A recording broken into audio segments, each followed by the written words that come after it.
Hello and welcome to day 155 of 365 days towards racial change. My name is Tom and Eva back, and we're here talking about black issues, white issues, politics, economics, money, past, future, slavery, all these things as they relate to black people, finding their voice, experience freedom, the American dream.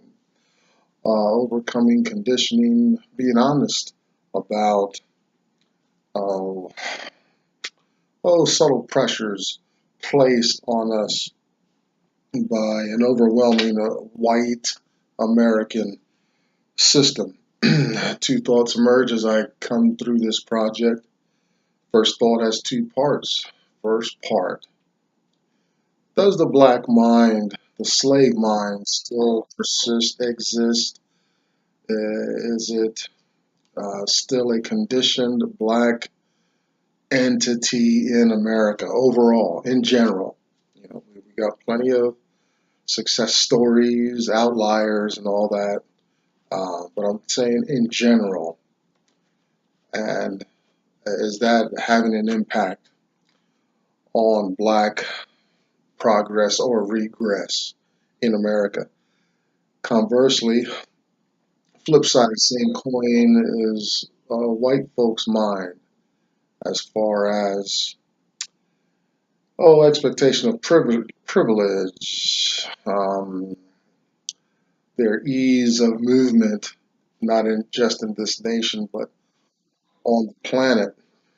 Um, is that a response, a conditioned ideal that white folks live out in America? The second thought has to do with financial literacy of black folks. Can't do anything without money, without some kind of cash flow. But do black folks understand first the need to communicate their financial education? Do we understand that we need more than bank accounts for the long term? We need to understand business entities, how money moves, putting them money away for in our later years, expecting to live longer.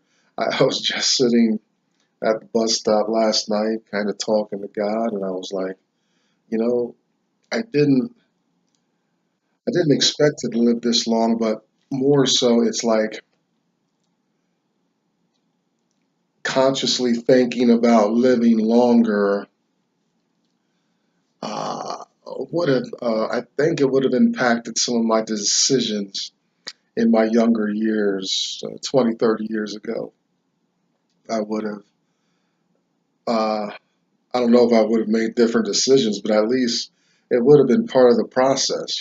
Now here I am halfway, maybe more than halfway through my life, and I'm thinking like, wow, I wish I had put that equation, that factor into my decision making in my younger years.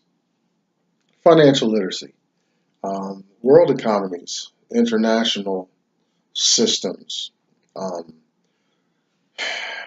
all these things need to be communicated, educated. We don't get it publicly.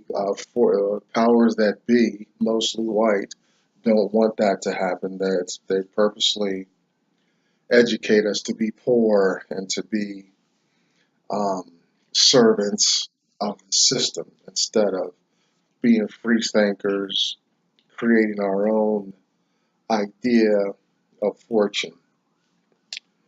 I'm inspired by a man named Dr. Claude Anderson. He wrote a bunch of works, but mostly I read three of his. Um, I want you to get these books, but if you only get one book, get this one. It's called A Black History Reader. 101 Questions You Never Thought to Ask. That'll give you a good cross section of these arguments that we're discussing and bringing forward here at Racial Change. That'll get you started. Just get that one book. Want to check your pulse if you don't become hungry for what's going on with Black people in America. Black labor, white wealth, search for power and economic justice, and Dr. Anderson's national plan to empower Black America. You can find Dr. Anderson at powernomics.com and the Heritage Institute in Washington, D.C. Behind me, you'll see the hashtag #US2 symbol as Black women there supporting one another and conversing, having their forums and ideas, finding support. Check out Black Enough, BLAGGENUF, kind of a Black Facebook. And if you found me here on the World Wide Web, then as if this message is getting out, I'm starting to see some fun. Google's starting to do some funny things with this YouTube account.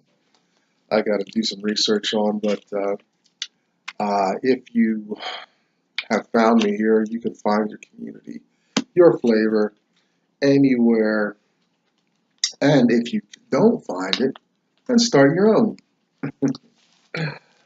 And finally, we're in story time today, part 2 of some introductions. We'll get to that in a minute. But Uncle Tom's Cabin, fictional life of slaves, slave life in America, specifically centered around Tom, but there's a lot of other plots and schemes going on in her book.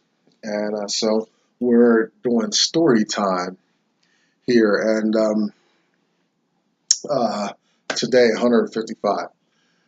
Now, we're on chapter 15, and it's a whole chapter mostly to introduce Tom's new owners. Excuse me. And Tom is,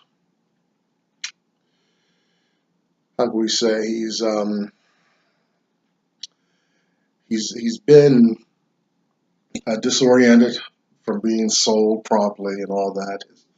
His former master kind of sent him off okay, but it was still short notice. And he's had some adventures. He's jumped in some water and saved a little white girl's life, which would merit him for meritorious manumission, some freedom, but that didn't happen. And I'm not sure when the dates of that measure was enacted. The story is mid 1800s. Now, what we have here is he's on the boat, and so Harriet, she takes some time to give some background about the St. Clare family. This is going to be the new family that Tom's been sold to. It was kind of a reward for saving a little white girl. The little white girl was the daughter of a rich planter in Louisiana plantation owner, and so he buys Tom. So now what we've talked about, we've introduced St. Clare, his new owner, Marie, St. Clare's wife. Now we'll talk a little bit about, we finished yesterday, we mentioned Ophelia from up north. So we're going to pick up there. Ophelia, she's an abolitionist, very proper woman, consistent, has great ethics, older, never married, and there's buzz all around her family and community. She's St. Clare's cousin. And so there's a lot of activity and buzz about her going south because she's an abolitionist and all this. But apparently Ophelia was St. Clare's, we call him St. Clare. That's the family name, but that's what he is called in the book. It's common to find that. She was actually St. Clare's kind of keeper as he was growing up. She gave him catechism and taught things. Education was very familial, very close to the family vest, so to speak, back in those days. So it wasn't uncommon for this privileged class of white people to educate their own. There hadn't been laws yet. Public education, get some education, things like that. All these initiatives that really muddy a person's ability to grow, be effective in the world. We got this cookie cutter education that just prepares people to be poor. If you listen to Robert Kiyosaki, he's big on that education piece. Dr. Anderson is big on what a waste and a detriment public education is. It's really sad, you know. And I look back on my education, my first couple years gave me enough to maneuver. The rest of the time should have been spent in other areas, being productive in other ways. They help, but hold you hostage uh, for 12, 13 years. I think I'm feeling some sense of the movement to actually change a lot of these outdated, well, what we would consider draconian laws in America, especially about education and voting um, with the Electoral College and things like that. I think maybe towards the end of my lifetime, I'm going to see some change in that. The internet has just undone and exposed a lot of stuff. Okay, so she's gonna head south, kind of into the enemy's territory, so to speak. So this is big news in the family, in the community. Doesn't seem to be any struggle or conversation. St. Clare, expresses to her that his wife, oh, Marie, is just unresponsive, sickly, um, laying around. She's jealous of her own daughter. Um, Remember, Marie was the only child and got all kinds of affection and attention from her father, but she's very jealous now that her daughter gets the same treatment from St. Clare. A little bit of there's some contrast. Ophelia is she's regimented, disciplined, um, consistent in her ethics, things like that. St. Clare, oh, he's a free spirit. Oh, well, come what may, and all that.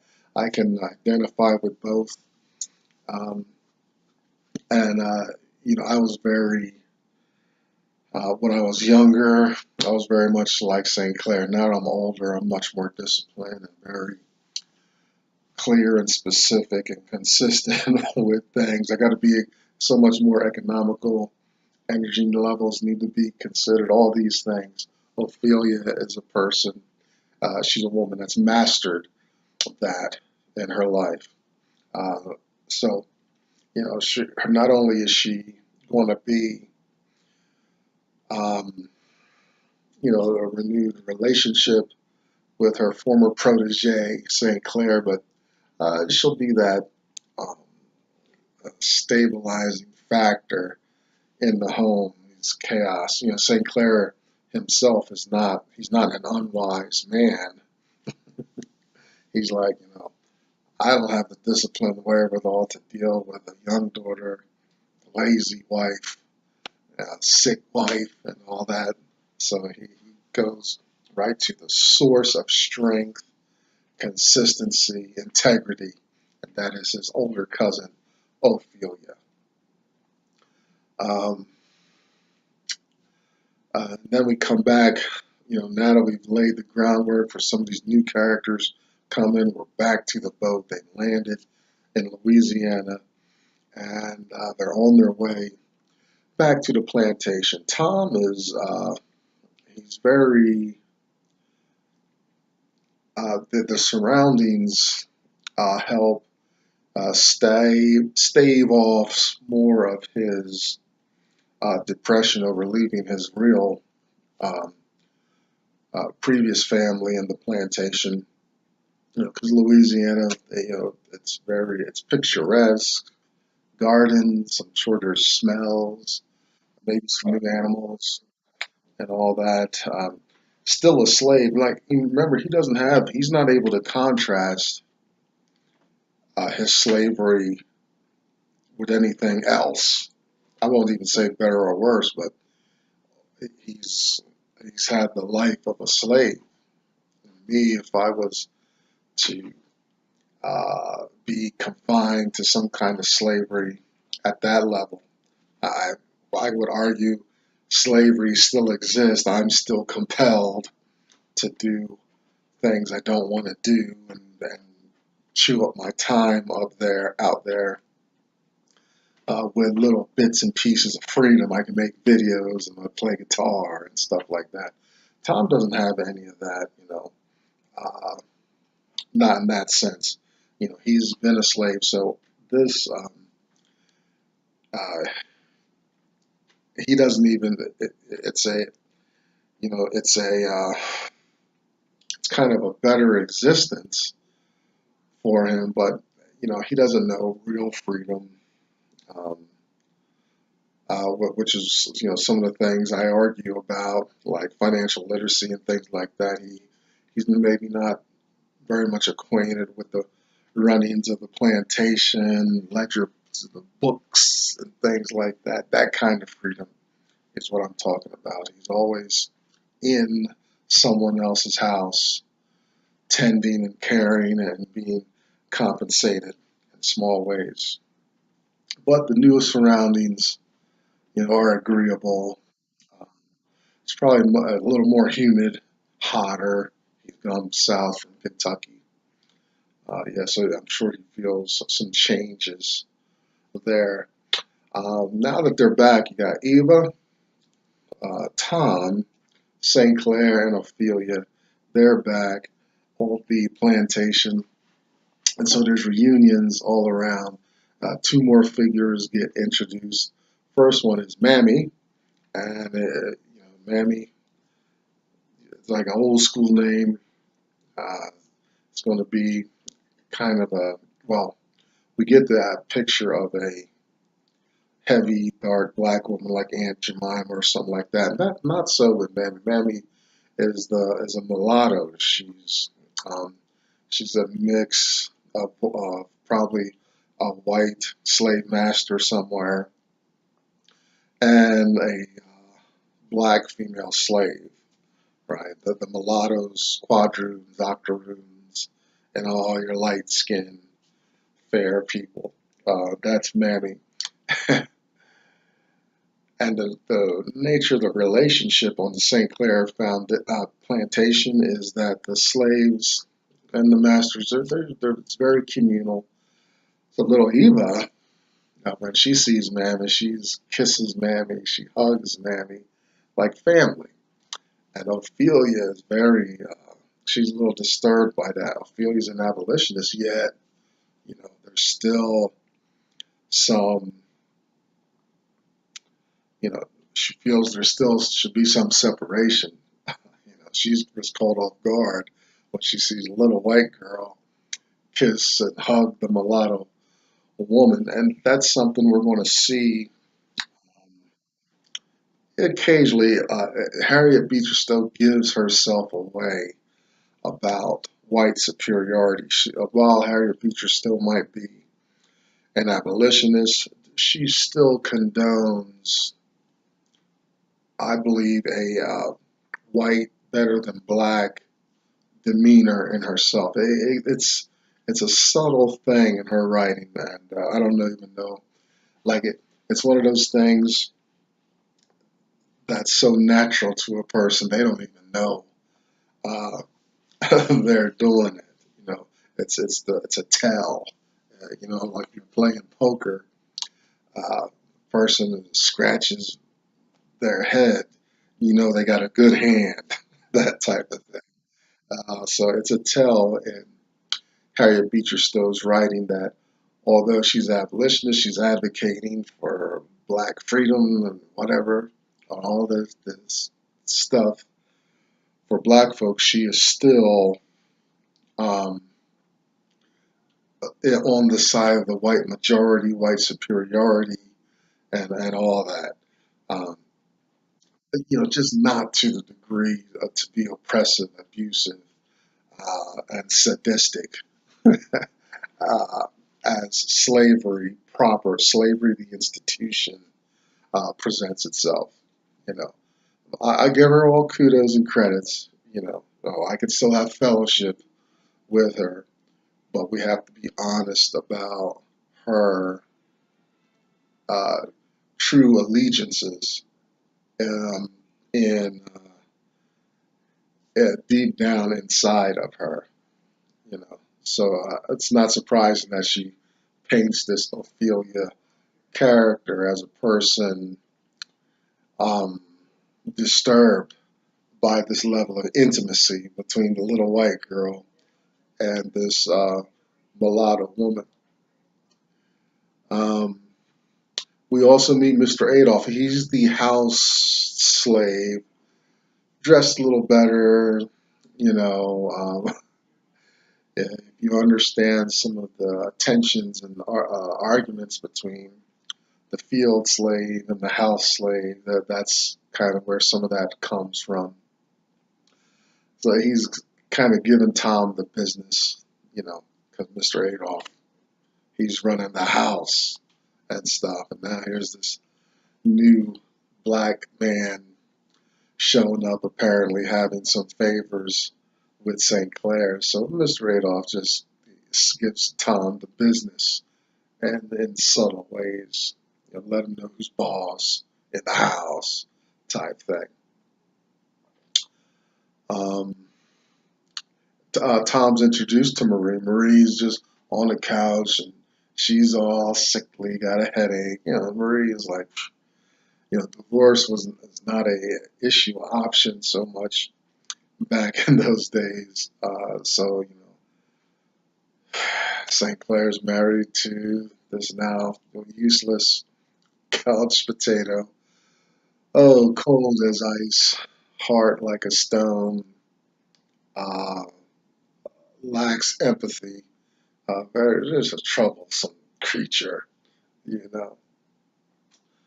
But she's Tom's presented to her. She's got no faith in Tom because the black drivers, Tom's going to be a driver of the carriage. If they get drunk and they're shiftless and that they're no good and all that, and that this is about speaks to blacks behaving poorly, which is a huge issue. I've left my trail of destruction out there as well, and it's sad. Some of the black men that are going to come kind of into communities behind me and stuff are going to meet some resistance because I've messed up in some areas on my way to knowledge and serendipity. It's sad, but and it's continuing now. Some black man is out there screwing up. Black man just shot up this place down Virginia Beach. So now, you know, people are going to look sideways at black men in Virginia Beach for a little while, especially in the workplace.